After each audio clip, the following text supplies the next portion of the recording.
25 जून 2025 रोजी या ठिकाणी सुधारित पीक विमा योजनेचा या ठिकाणी मान्यता दिलेली आहे आणि त्या संदर्भात कशी कारवाई करायची आहे, कशा पद्धतीनं काय काय होणार आहे या संदर्भातला एक JR या ठिकाणी महाराष्ट्र शासनाच्या शासन निर्णयामधच्या JRमध्ये या ठिकाणी परिपत्रक आलेलं आहे.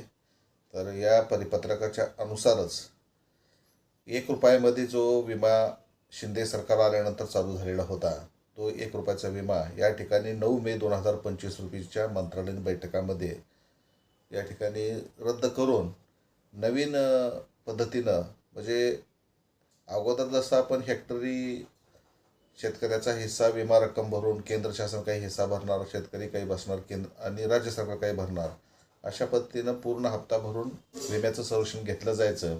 अगदी तशाच पद्धतीने या ठिकाणी विम्याचं संरक्षण आता आपल्याला पीक विम्याचं मिळणार आहे.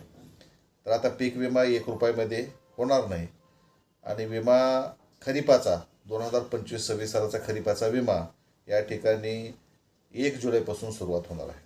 तर या संदर्भात आपण थोडीशी माहिती घेण्यासाठी या ठिकाणी आलेलो आहे. तर 9 मेला हा निर्णय अगोदर सुरुवातीला मंत्रिमंडळाच्या बैठकीमध्ये झाला. त्यानंतर 25 जून रोजी म्हणजे परवा या ठिकाणी हे JR निघालेलं आहे आणि कालच म्हणा की थोडक्यात हा JR लागू झालेला आहे. आणि खरीप आणि रब्बी या ठिकाणी कशा पद्धतीनं विमा घेतला जाणार आहे, शेतकऱ्याचा हिस्सा किती आहे, संरक्षित रकमेच्या किती टक्के रक्कम शेतकऱ्याला बसायची आहे. तर खरीपासाठी 2% इतकी रक्कम भरायची आहे आणि रब्बीसाठी 1.5% इतकी रक्कम भरायची आहे. तर सुधारित पीक विमा योजनेमध्ये कप अँड कॅप मॉडेलनुसार हे केलेली आहे.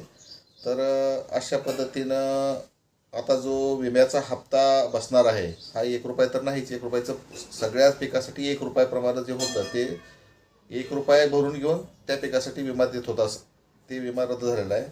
आता सुधारित दर अशा पद्धतीने आहेत की आता सुधारित पद्धतीचे दर असे आहेत. बाजरीसाठी हेक्टरी ₹26,000 विमा आहे आणि त्याच्या 2% प्रमाणे आपल्याला भरायचं आहे. तर हे होतात ₹520. तर हेक्टरी ₹520 इतका बाजरीसाठी भरावा लागेल. ज्वारीसाठी ₹29,000 इतका या ठिकाणी समावेश विमा लागू आहे हेक्टरी. तर त्यासाठी हप्ता बसणार आहे ₹580. सोयाबीनसाठी ₹58,000 या ठिकाणी सुरक्षित विमा रक्कम आहे 70%च्या हिशोबानं, कारण जोखीम स्तरही 70%च या ठिकाणी सरकारनं लागू केलेलं आहे. त्यानुसार